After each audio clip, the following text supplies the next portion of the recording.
Bismillahirrahmanirrahim.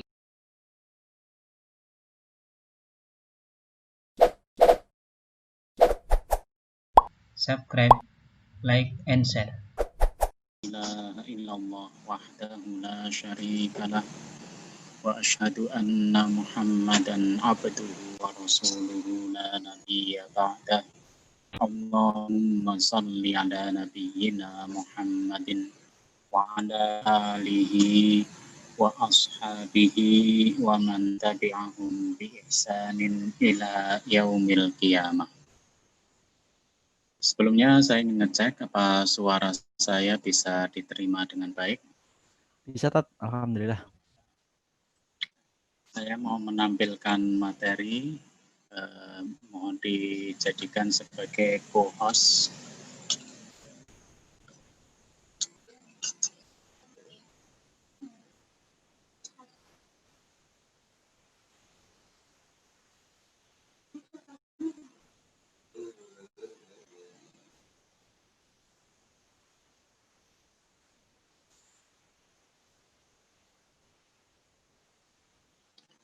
Alhamdulillah, malam hari ini kita bisa kembali dipertemukan Allah Subhanahu wa taala.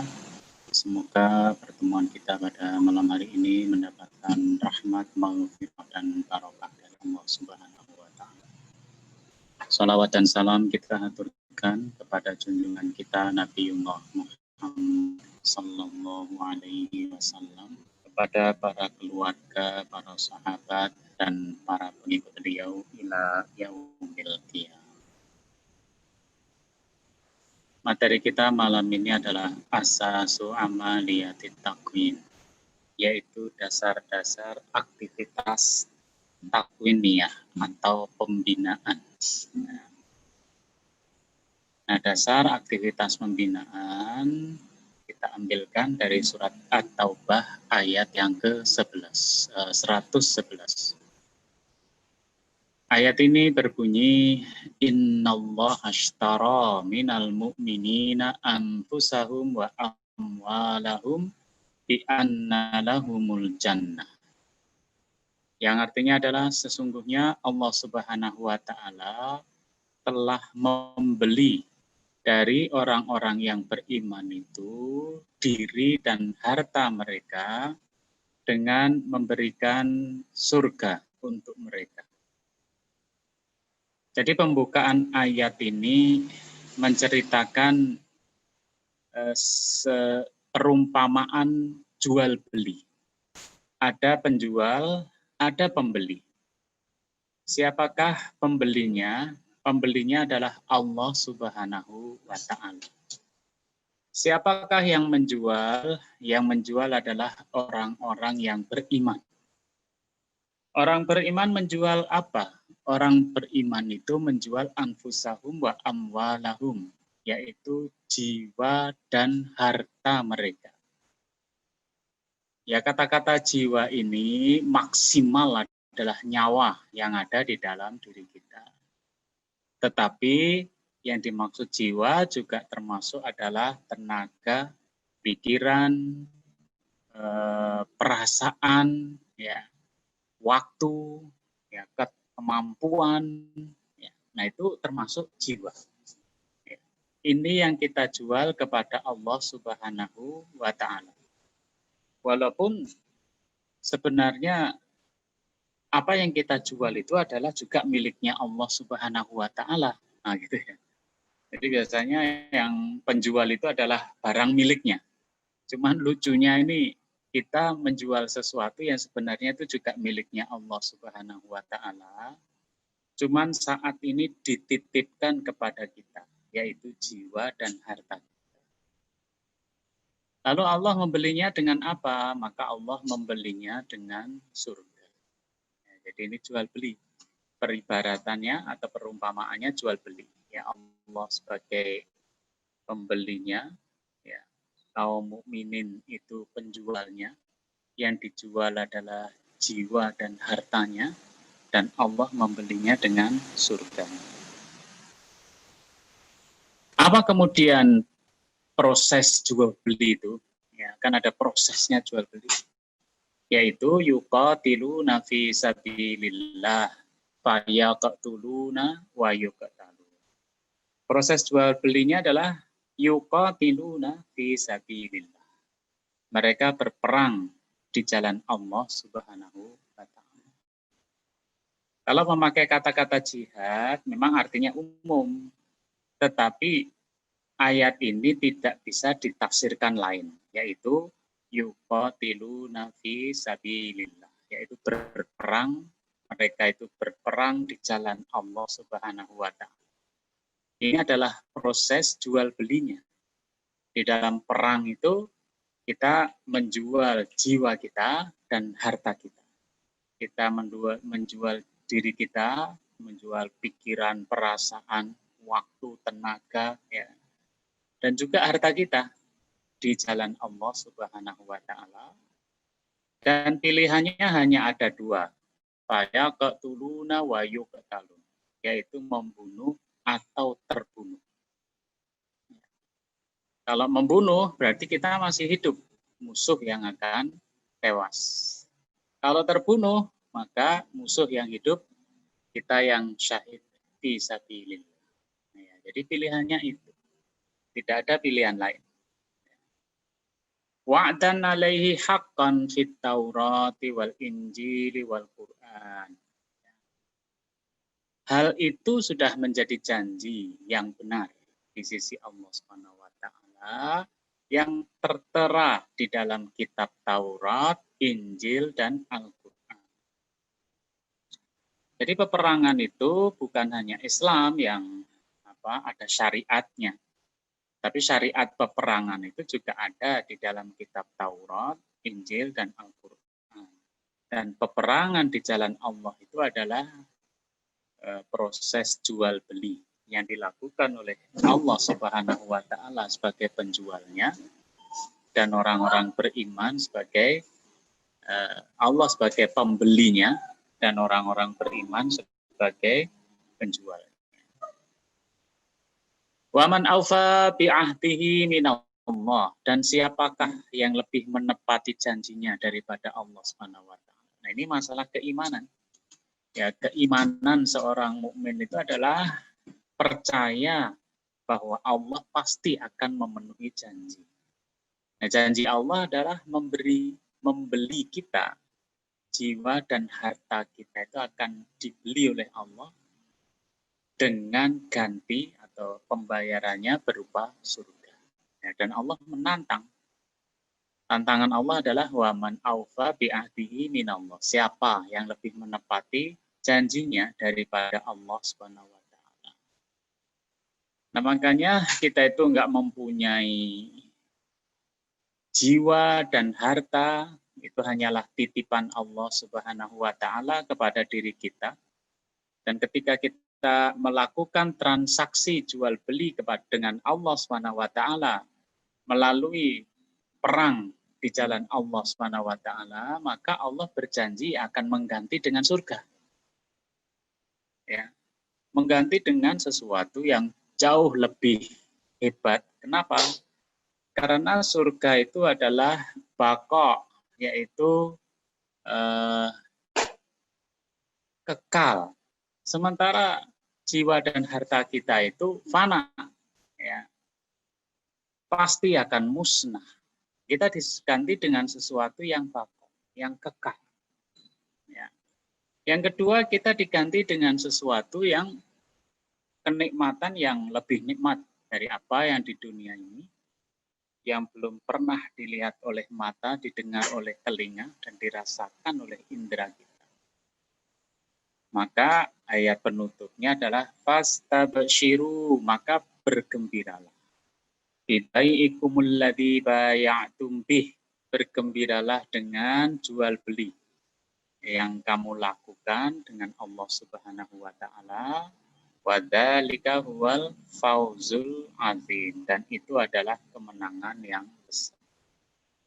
Nah, jadi puncak dari perjuangan kaum muslimin adalah perang di jalan Allah Subhanahu wa taala. Itu adalah dasar-dasar ya aktivitas pembinaan. Jadi kalau kita itu nanti belajar di dunia militer, ya di dunia militer itu, seluruh pelajaran-pelajaran militer itu sebenarnya adalah kumpulan pelajaran yang bisa dimanfaatkan atau dipakai nanti di dalam medan pertempuran. Ya, orang mulai dari belajar membaca kompas, ya itu juga untuk nanti dipraktekkan di medan pertempuran. Orang kemudian belajar kesemaptaan jasmani, ya melintasi tali, kemudian naik halang rintang, ya, dan lain-lain, itu nanti juga dipakai di dalam pertempuran, ya, termasuk kemudian latih tembak mahir, ya, terjun payung dan lain-lain, itu dipakai untuk nanti militer itu berada di medan perang. Nah, demikian pula kaum muslimin, ya, ketika perintah Allah itu adalah yuqatiluna fi sabilillah, maka sebenarnya kita sendiri juga mempersiapkan diri kita, ya, kesemapaan jasmani, ya, kemudian keterampilan, ya, kemudian life skill, survival, dan lain-lain, itu dalam rangka untuk menghadapi medan yang paling puncak adalah medan pertempuran. Ya, nah ini dasar-dasarnya, dasar pembinaan. Nah, sehingga pembinaan kita itu mestinya mengarah, ya, kepada kesemataan itu. Apakah mesti perang? Ya enggak, ya, tetapi seandainya ada panggilan perang, maka kita itu sudah siap. Ya. Nah, ini yang saya tulis adalah jihad itu adalah puncak perjuangan di dalam Islam. Nabi Shallallahu Alaihi Wasallam pernah bersabda, "Ra'sul amril Islam, wa amuduhus shalah, wa dzirwatu sanamihil jihad fi sabilillah." Ra'sul amri, ya, Ra'sul amri, Ra'sul itu sebenarnya kepala urusan. Jadi artinya adalah pokok perkara. Ya, pokok perkara itu adalah Islam. Wa amuduhu, tiang-tiangnya itu adalah as-shalah, salat.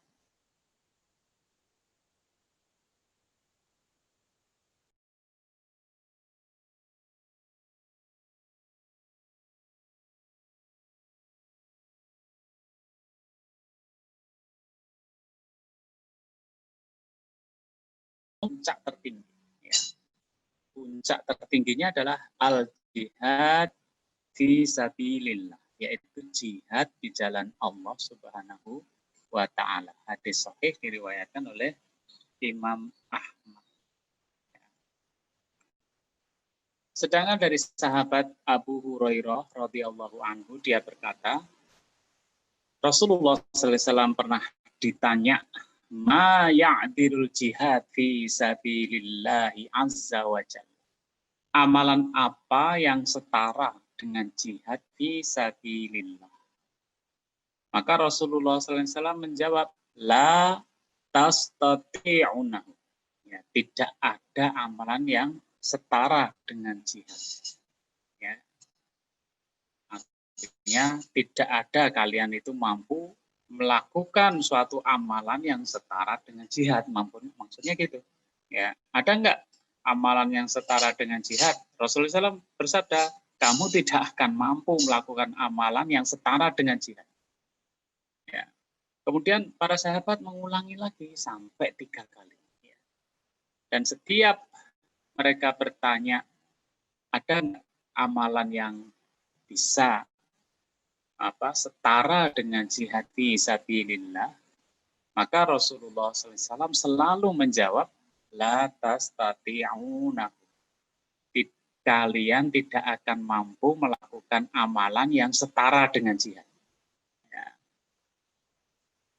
Kemudian Rasulullah SAW menjelaskan apa amalan yang setara dengan jihad yang kamu nggak akan mampu melakukan.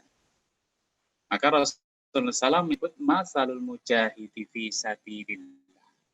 Perumpamaan orang yang jihad di jalan Allah Kamasalis so'im itu diumpamakan orang yang tengah sholat. Al-qaim, ya, so'im itu puasa ya. Kamasalis so'im seperti orang yang sedang berpuasa. Al-qaim orang yang sholat.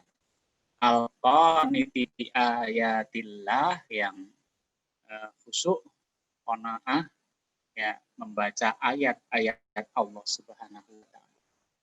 Nah, coba ya, jihad itu setara dengan amalan apa? Yaitu setara dengan amalan puasa, sholat, dan tilawatul Quran. Terus, la yafturu min siyamin wala sholatin hatta yarji'al mujahidu fi sabilillah. Dan kamu terus itu, puasa terus, sholat terus, sampai orang yang berangkat jihad itu pulang. Ya, selesai. Ya, pulang ke rumah, kembali. Jadi misalkan mulai berangkat jihad itu dihitung sampai pertempuran, sampai pulang lagi kira-kira 1 bulan. Itu paling cepat itu ya. Berarti kita menjalankan puasa, sholat, tilawah, terus-terusan sampai orang yang jihad itu kembali ke rumahnya. Nah, sanggup nggak kita nggak makan, nggak minum, nggak beraktivitas yang lainnya, tetapi hanya menjalankan puasa, sholat, tilawah, ya, sampai orang yang jihad itu datang kira-kira sampai 1 bulan, 2 bulan, 3 bulan gitu kan. Nah makanya Rasulullah SAW menyebut la tastati'unahu, ya kalian nggak akan mampu menyamainya. Nah makanya jihad itu adalah perjuangan tertinggi. Ya. Arti jihad itu sendiri adalah perang.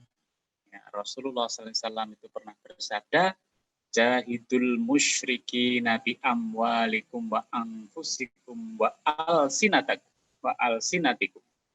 Berjihadlah kalian melawan orang musyrik dengan harta, jiwa, dan lisan kalian.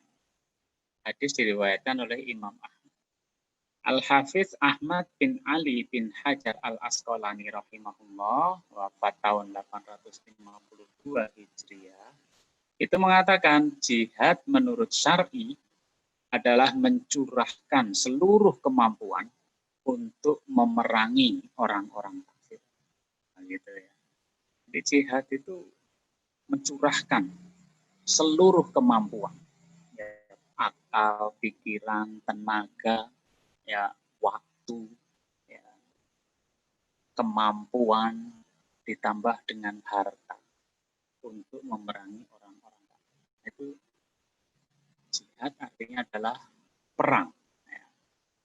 Syekh Abdurrahman bin Nasir As-Sa'di rahimahullah mengatakan, maksud dan tujuan dari perang di jalan Allah bukan sekedar menumpahkan darah orang kafir, kemudian mengambil harta mereka sebagai ghanimah, harta rampasan perang.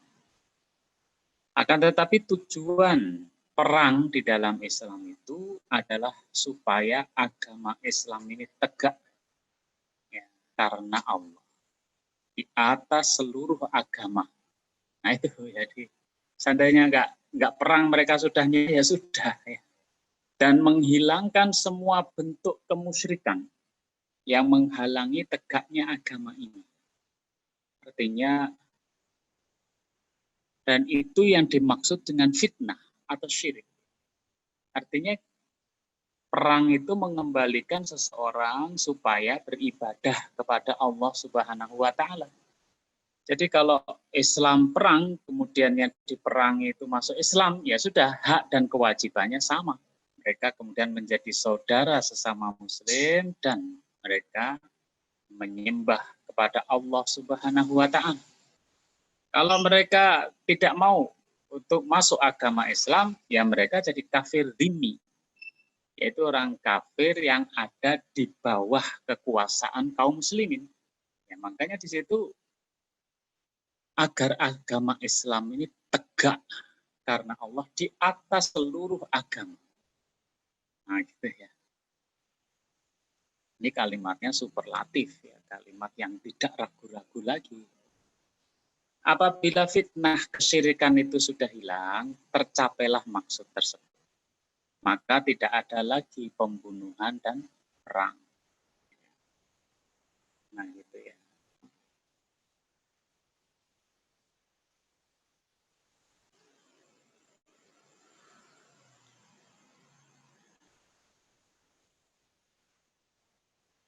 Kalau kemudian ada mengatakan lebih utama jihad melawan nafsu dibandingkan jihad dalam arti perang.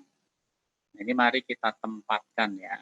Nih, Imam Ibnul Qayyim rahimahullah wafat tahun 751 Hijriah. Beliau berkata, aku mendengar syekh kami, yaitu gurunya Ibnul Qayyim al-Jauziyah, yaitu Syekhul Islam Imam Ibnu Taimiyah berkata, jihad melawan nafsu merupakan dasar yang melandasi jihad melawan orang kafir dan munafik. Bisa dipahami ya, jadi jihad melawan nafsu itu dasar untuk menuju puncak jihad, yaitu perang melawan orang kafir dan munafik. Kenapa? Karena seseorang tidak akan mampu berjihad dalam arti perang melawan orang kafir dan munafik sampai dia berjihad melawan dirinya dan hawa nafsunya terlebih dahulu sebelum melawan mereka. Jadi perang itu pertama ketika kita lagi ingin istirahat, musuh datang. Kita harus lari, kita harus membawa senjata, kita harus memberikan perlawanan. Jadi musuh enggak nunggu kita siap, sudah siap belum? Enggak. Ketika kita capek, kita enggak siap, dia datang. Perang itu ketika kita ingin istirahat, ternyata disuruh berjalan. Ketika kita sudah capek, disuruh untuk bertempur di tengah medan pertempuran. Ketika kita lapar, tidak ada makanan. Nah, perang itu seperti itu. Jadi kalau orang nggak bisa menaklukkan nafsunya, nggak mungkin dia itu bisa berperang. Jadi melawan hawa nafsu itu adalah dasar yang akan dikerjakan nanti puncaknya di dalam jihad dalam makna perang. Itu ya. Orang nggak berani lapar. Ya ketika perang ya gampang kalah lah. Dia nyerah, dibikin lapar aja udah nyerah. Ya. Orang inginnya layeh-layeh tiduran santai. Ya dia capek ya nyerah dia itu ya. Jadi perang itu sendiri adalah kumpulan ya, dari jihad melawan nafsu terhadap dirinya ya, yang kemudian sudah terkumpul, nah dia siap untuk jihad dalam arti perang. Makanya Nabi SAW bersabda, afdolul jihad ayujahadar rajul nafsahu wa hawahu. Jihad yang paling utama adalah berjihad, berjuang melawan hawa nafsu. Ya memang hadis ini banyak catatannya. Ya kan? Tetapi kalau kita mau pakai hadis ini, maka kita tempatkan pada tempatnya. Ya. Jadi kita tempatkan pada tempatnya. Ada orang memang berperang karena terpaksa. Ada juga. Akhirnya dia merasa kelaparan, kecapean, tapi harus melawan musuhnya. Seperti ketika Bosnia Herzegovina itu digempur oleh Yugoslavia, maka orang Bosnia ya harus mengangkat senjata yang sebelumnya tidak pernah mereka lakukan. Rasa lapar, rasa capek, rasa takut, semuanya berkumpul pada diri. Nah itu semua kalau kita lakukan dalam keadaan terpaksa, ya, maka ketika dalam suasana damai, bisa jadi sebenarnya kita orang yang tidak bisa menaklukkan nafsu kita. Nah, maksudnya seperti itu ya. Kita nggak bisa menaklukkan diri kita karena kemarin itu terpaksa aja. Nah, setelah perang selesai, wah kita kemudian melampiaskan nafsu kita. Sebagaimana orang berpuasa terpaksa, puasanya selesai, wah ini saatnya balas dendam untuk makan apa saja. Nah, itu ya, jadi posisi jihad melawan nafsu itu adalah sebagai latihan menjadi pondasi dasar untuk jihad dalam arti perang. Tetapi ingat ya, kita berbicara perang, perang itu ada syaratnya. Ini tidak tiba-tiba kita kemudian mencanangkan perang, nggak bisa.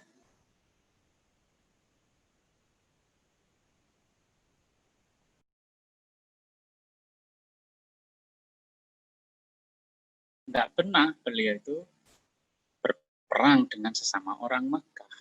Ya. Tetapi perang itu dilakukan setelah Rasulullah SAW hijrah ke Madinah dan memiliki negara yang namanya Madinah Al-Munawwarah. Dari sini maka nggak boleh kita itu berperang di dalam negeri sendiri. Kenapa? Ya, karena susah diurai sebenarnya siapa yang menjadi musuh, siapa yang bukan. Susah diurai ini, peperangan ini mensejahterakan rakyat atau malah menjadikan rakyat kita menderita. Karena basis geografisnya nggak jelas. Nah, kecuali kalau menghadapi pemberontak. Ya, misalkan di Indonesia ada OPM. Nah, berarti kan ini basis geografisnya sama, tetapi kita berhadapan dengan pemberontak. Nah, itu ada perang, boleh. Yang kedua adalah al-qaidah al-ijtimaiyah, ya basis sosial.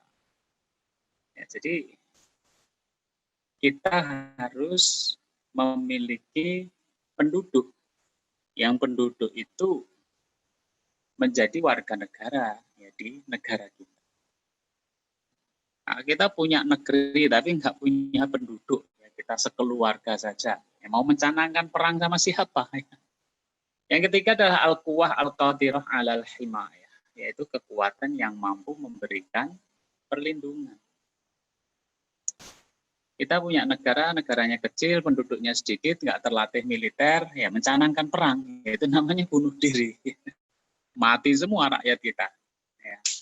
Jadi, apalagi era sekarang, era globalisasi, ya, yang namanya kekuatan yang mampu memberikan perlindungan pun global. Ya.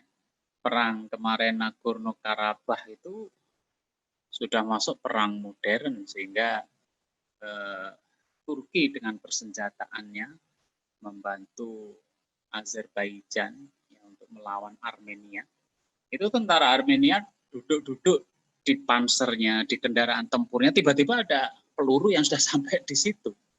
Ya, mereka nggak sadar. Kalau dulu kan zaman Rasulullah SAW face to face, bawa pedang. Zaman berikutnya saling membawa senjata. Sekarang itu nggak kelihatan, kita nggak lihat musuh di mana, ya posisi musuh di mana, tiba-tiba peluru udah nyampe aja di tempat kita. Makanya ketika mau perang ada 3 syarat ini ya. Syarat. Kalau tidak ada ya jangan kita kemudian mencanangkan perang. Itu aja nanti ada timbangan negara. Ya. Pertama Darul Islam. Bukan bermakna DITI, enggak. Tetapi Madinah misalnya itu Darul Islam. Ya. Kita punya enggak Darul Islam, basis negara Islam. Sekarang negara yang mengaku Islam aja tidak bisa dikatakan Darul Islam. Yang kedua Darul Ahdi, yaitu negara yang membuat perjanjian damai dengan kita, tidak melakukan peperangan. Yang ketiga Darul Harbi, negara yang memerangi kita. Nah, para ulama sepakat posisi negara-negara saat ini adalah Darul Ahdi, yaitu saling membuat kesepakatan damai. Cuman ada satu negara yang memang jadi Darul Harbi, yaitu Israel. Kenapa bisa seperti itu? Karena Israel itu mendirikan negara di atas negara orang lain. Jadi kita bukan memerangi Palestina, Palestina menjadi Darul Harbi, enggak. Israel yang Darul Harbi. Karena Israel mendirikan negara di atas negara orang lain. Sedangkan manusianya ditempatkan sebagai kafir dhimmi. Kafir dhimmi itu orang kafir yang berada di dalam naungan kekuatan Islam. Kafir ahdi ya, itu orang kafir yang melakukan perjanjian damai dengan orang Islam. Ada lagi yang ketiga belum ditulis di sini yaitu kafir harbi, orang kafir yang selalu mencanangkan perang ya, bagi orang Islam. Maka jihad itu bisa bermakna perang, satu hukumnya wajib ain. Kalau perangnya defensif, kita lutifai. Jadi perang itu bisa hukumnya wajib ain. Wajib ain itu setiap kepala ya itu mempunyai kewajiban untuk berperang. Bagaimana perang itu bersifat wajib ain hukumnya ketika negara kita diserbu. Misalkan sekarang kita tinggal di Yogyakarta, Yogyakarta diserbu oleh musuh. Maka setiap kepala dari kita wajib untuk berperang. Ya, membela negara, membela Yogyakarta. Seorang anak tidak perlu izin pada orang tuanya. Orang istri tidak perlu izin sama suaminya. Dilarang mundur dari medan perang, kecuali bergabung dengan pasukan atau strategi perang. Dan jadikan Yogyakarta ini sebagai kuburan Anda terakhir. Nah, itu ya. Ini hukumnya fardu ain. Nah, sedangkan perang itu bisa hukumnya wajib kifayah. Itu kalau perang ofensif. Ya. Misalkan kita berperang dengan Israel. Ya. Itu perang ofensif namanya. Kita berangkat. Nah, itu wajibnya kifayah. Maksudnya mereka-mereka yang memenuhi syarat saja yang bisa berangkat perang. Yang enggak usah. Kita lari aja nggak kuat, pegang senjata nggak kuat, itu nanti di sana malah nambah-nambahin persoalan atau malah jadi samsak hidup. Wajib kifayah. Itu aja kita harus menerapkan adab-adab di dalam berperang. Gimana adab-adab di dalam berperang? Pertama, dakwah sebelum perang. Ya. Jadi tidak bisa kita itu tiba-tiba mendatangi satu kaum, mendatangi satu negara, kemudian mencanangkan perang. Ya. Tapi harus berdakwah terlebih dahulu. Nah, itulah kelirunya prinsip perang bom bunuh diri. Seperti misalkan Ali Imron, Imam Samudra datang ke Bali, kemudian datang di tempat yang banyak diskotiknya, mereka marah, kemudian terjadilah bom Bali, ya di Legian. Nah, mereka itu belum pernah ngomong, belum pernah berdakwah, kalau ngomong juga nggak diusir, tapi langsung aja meledak. Nah, itu nggak boleh. Apalagi kadang-kadang di negara-negara barat itu, kebebasannya jauh lebih bebas daripada di negara-negara yang katanya Islam atau mayoritas penduduknya Muslim. Itu kadang-kadang lebih represif ya, dibandingkan negara-negara barat. Ya. Lalu gimana kita kok mau mencanangkan perang dengan negara barat? Nah itu ya. Karena kita di sana boleh berdakwah. Kalau dakwahnya nggak diterima, nah perlu dievaluasi. Ya. Negara sana membolehkan dakwah kita nggak diterima masyarakat sana misalkan. Nah itu kita yang harus mengevaluasi metodologi dakwah. Yang kedua, perang itu adalah fisabilillah. Ya, di jalan Allah Subhanahu wa Ta'ala. Jadi perangnya bukan sekedar kemudian membela jamaahnya. Perangnya tidak sekedar kemudian mencari sumber daya alam di negeri itu atau lain-lainnya. Ya, perangnya adalah maksudnya membela agama Allah Subhanahu wa Ta'ala, membela kaum muslimin. Yang ketiga, larangan menyerang jika terdapat syiar-syiar Islam. Jadi kalau di sana ada masjid, ada suara azan, ya, ada orang-orang yang berbaju kaum muslimin baca sholawat, maka kita menghentikan dulu, menahan diri untuk menyerang. Ya, jangan-jangan ini terjadi kesalahpahaman. Ya, misalkan kita berperang lawan Malaysia, ganyang Malaysia. Ya itu repot, Malaysia itu muslim, kita juga muslim. Sana juga sholat, sini juga sholat. Ya, gimana kita mengganyang Malaysia? Ya, itu nggak benar. Yang keempat, larangan membunuh perempuan, anak-anak, pendeta, dan orang lanjut usia. Ini kalau sudah terjadi pertempuran. Itu dilarang membunuh perempuan, anak-anak, pendeta dan orang lanjut usia. Yang kelima, ketika perang berkecamuk pun kita dilarang menganiaya musuh, menganiaya mayat, membakar dan menebang pohon kecuali ada keperluan, membakar atau merubuhkan rumah kecuali ada keperluan. Kalau nggak ada keperluan, nggak boleh, ya asal ngamuk aja, itu nggak boleh. Yang keenam, larangan menghancurkan tempat ibadah, baik itu masjid, gereja, sinagog, kuil, vihara, dan lain-lain. Ya, makanya orang Taliban itu perangnya nggak sesuai dengan adab perang dalam Islam. Ya, pokoknya yang nggak suka hancurkan, nah, itu Taliban. Nah, sekarang kita malah maju, yaitu jihad dalam arti umum. Nah, seringkali orang mendefinisikan jihad dalam arti umum terlebih dahulu. Enggak, kita perang dulu. Supaya kita punya bayangan kualitas muslim apa yang harus kita bentuk, ya. Kualitas muslim apa yang harus sekarang ini kita siapkan, maka bayangannya adalah perang. Ya. Yaitu kaum muslimin yang sanggup mengendalikan nafsunya. Ketika dia takut, dia harus berani. Ketika dia capek, dia harus berlari. Ketika dia ingin istirahat, dia harus bekerja. Ketika dia bodoh, dia harus belajar. Nah, itu perang. Tapi jihad dalam arti umum adalah jahada, al-jahdu, al-juhdu. Itu maksudnya adalah at-tokoh, potensi, kekuatan. Al-masyakoh, ya, usaha. Al-wus'u, kemampuan.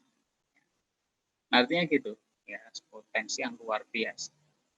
Sedangkan menurut Ar-Raghib Al-Asfahani rahimahullah, wafat tahun 425 Hijriah, al-jahdu artinya adalah kesulitan, sedangkan al-juhdu artinya adalah kemampuan. Nah, ini jihad itu mengerahkan seluruh kemampuan untuk menghadapi segala kesulitan. Nah, itu arti jihad dalam arti yang umum. Ya. Dalam Majmu'atur Rasail, wa awwalu maratibihi, ya, yaitu urutan jihad yang pertama adalah ingkarul qalbi, yaitu pengingkaran hati terhadap kemaksiatan, dosa, ya, perilaku Islamofobia yang menghina kaum muslimin dan Islam, yaitu hati kita harus mengingkari. Itu jihad yang paling rendah. Dan itu kalau nggak ada, maka tidak ada lagi iman di dalam hati kita. Jadi hati saja tidak tergerak, sudah nggak ada lagi iman di dalam hati kita. Makanya jihad yang pertama adalah pengingkaran hati. Wa a'laha, yang tertinggi, ya, jihad yang tertinggi adalah al-qital fi sabilillah, yaitu perang di jalan Allah Subhanahu wa taala. Wa baina dzalika, dan di antara keduanya itu ada jihadul lisan, jihad lisan, omongan, ya, antara hati dan perang itu ada lagi jihad, yaitu omongan. Jadi kita harus jihad itu mengerahkan seluruh potensi untuk menghadapi tantangan. Maka kita itu harus mengerahkan potensi lisan kita untuk menghadapi tantangan. Jadi jangan diem aja. Ada hadis Rasul, ya, falyakul khairan auliyasmut, ya. Berkatalah yang baik atau diam. Ya, tiba-tiba kita memilih yang paling ringan, yaitu diam. Ya. Kenapa kamu diam? Karena saya nggak bisa bicara baik. Kamu pernah berusaha bicara baik? Belum. Nah, itu nggak benar. Jadi kamu harus berusaha bicara dulu, berlatih bicara. Untuk apa? Untuk jihad dengan lisan. Kalau kita di parlemen, ya jangan diem aja. Karena di sana justru letaknya orang itu berbicara. Kalau kita musyawarah, jangan hanya diem saja. Ya. Kalau kita di masyarakat, ya jangan hanya diam saja. Ya, kita harus berbicara. Itu jihad. Wal qalam, yaitu jihad melalui pena, tulisan. Kalau zaman sekarang sosmed, ya. Kita jihad lewat sosmed. Ya, kita harus berjihad supaya di sosmed itu nilai-nilai Islam dan kebenaran itu menang. Walaupun di Indonesia hati-hati karena undang-undang ITE itu undang-undang akan menyasar orang-orang yang berpihak pada kebenaran. Ya, jadi Anda kalau benar tapi nggak hati-hati bisa ditangkap, dimasukkan penjara. Ya. Nah, makanya jihad dengan pena, ya silahkan. Tapi kalau kita siap untuk masuk penjara, ya nggak apa-apa. Jadi, tapi jangan coba-coba gitu ya. Wal yadi, dengan tangan, ya.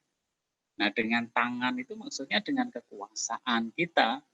Kalau kita jadi ketua RT, ya kita pakai, kita manfaatkan ketua RT kita itu untuk jihad melawan kebatilan, keburukan, walaupun dengan cara-cara tidak perang ya, dengan cara-cara yang bil hikmah wal mau'izatil hasanah. Kalau kita jadi senior ya harus kita jihad untuk supaya adik-adik kita ini menjadi orang yang baik. Dan juga wa kalimatil haqqi inda sultanil ja'ir, yaitu kata-kata yang benar di penguasa pada penguasa yang zalim. Itu enggak sederhana. Jadi ulama-ulama itu dimasukkan penjara, disiksa ya karena dia berbicara benar di hadapan penguasa yang zalim. Nah, repotnya kalau di hadapan dengan penguasa tiba-tiba kita juga berubah.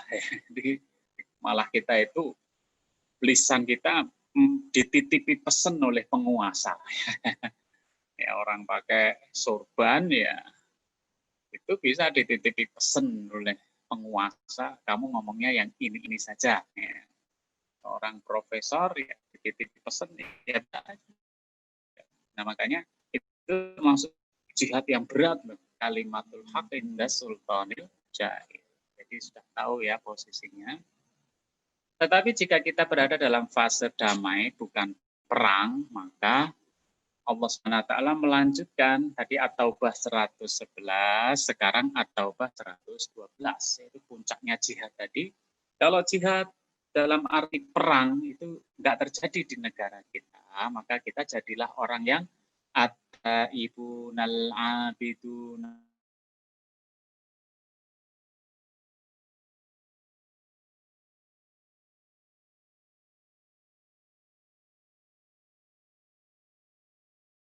hafizuna li hududillah. Jadi kalau kita suasana damai, tidak ada perang di negeri kita, ya, maka jadilah orang yang bertaubat, yaitu orang yang kembali ke jalan yang benar. Orang bertaubat itu adalah orang yang berani melakukan muhasabah, evaluasi terhadap dirinya, dan ketika dia mengerti kesalahannya, maka dia harus berani kembali ke jalan yang benar. Wal abidun, al-bidun yaitu orang yang beribadah, orang yang menyibukkan dirinya dengan ritual ibadah pada Allah Subhanahu wa taala, ya. Al-hamidun, orang yang memuji Allah Subhanahu wa taala. As-saihun, orang yang melawat, itu maknanya dua, yaitu orang yang menjaga silaturahmi atau silaturahim, menjaga hubungan kekerabatan dan hubungan tetangga, hubungan sesama manusia. Tetapi as-saihun itu maknanya juga orang-orang yang berpuasa. Ar-raqi'un, as-sajidun, itu maknanya orang-orang yang sholat. Tetapi juga bisa dimaknai orang yang taat kepada Allah Subhanahu wa taala, taat kepada Rasulullah SAW, dan taat kepada orang-orang yang memimpin dari para ulama. Al-amiruna bil ma'ruf, yaitu memerintahkan kepada yang ma'ruf. Al-ma'ruf itu maknanya adalah akal yang sehat, hati yang bersih, mengenali kebaikannya. Itu namanya ma'ruf. Ya. Tentu mendorong gerobak penarik sampah yang nggak kuat. Kemudian kita nggak jadi. Kenapa? Dalilnya mana? Dalilnya mana? Ayatnya mana? Ya. Itu perbuatan ma'ruf. Yang dimaksud perbuatan ma'ruf itu akal yang sehat, hati yang bersih, mengenali kebaikannya. Nah, Anda bantu dia karena akal sehat pasti mengenali kebaikannya. Hati yang bersih pasti juga mengenali kebaikannya. Wa nahuna 'anil munkar. Nah, ini dua hal ya yang senantiasa beriringan, yaitu mencegah dari perbuatan yang mungkar. Ya. Memang lebih preventif sebenarnya kalimat ini, yaitu wanahuna, yaitu mencegah. Ya, sebelum dia terjadi maka kita cegah, atau terjadi kita cegah supaya tidak berkelanjutan. Nah, memang yang paling mudah itu adalah amar ma'ruf, ya itu lebih mudah walaupun juga mendapat perlawanan, ngajak sholat, ya, ngajak sedekah, ngajak berbuat baik, ya kan itu lebih mudah. Ya. Tetapi yang paling lebih di atasnya lagi adalah mencegah perbuatan mungkar. Ya, kita melarang orang untuk minuman keras, melarang orang untuk berbuat zolim, ya. Nah itu perlawanannya lebih keras. Wal hafizuna li hududillah, dan memelihara hukum-hukum Allah Subhanahu wa taala. Wa basyiril mu'minin, dan berilah kabar gembira kepada orang-orang yang beriman. Nah, itu dasar-dasar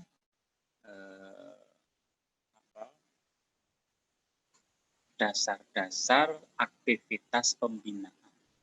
Jadi kita membina orang itu gampangnya sederhana, kalau ada panggilan perang dia udah siap. Siapnya tidak siap emosional, yang penting teko, berangkat, mati, enggak. Siap dalam arti keseluruhannya, secara fisik, ya, secara mental, secara ilmu, ya, dia udah siap. Seandainya enggak ada perang, jangan nyari-nyari perang, tetapi kita jadi orang yang bertobat, beribadat, yang memuji Allah, berpuasa, silaturahmi, rukuk, sujud, amar ma'ruf, dan nahi, juga menjaga hukum-hukum Allah Subhanahu wa taala. Itu yang bisa saya sampaikan. Saya kembalikan pada pembawa acara. Kurang lebihnya saya minta maaf. Assalamualaikum warahmatullahi wabarakatuh.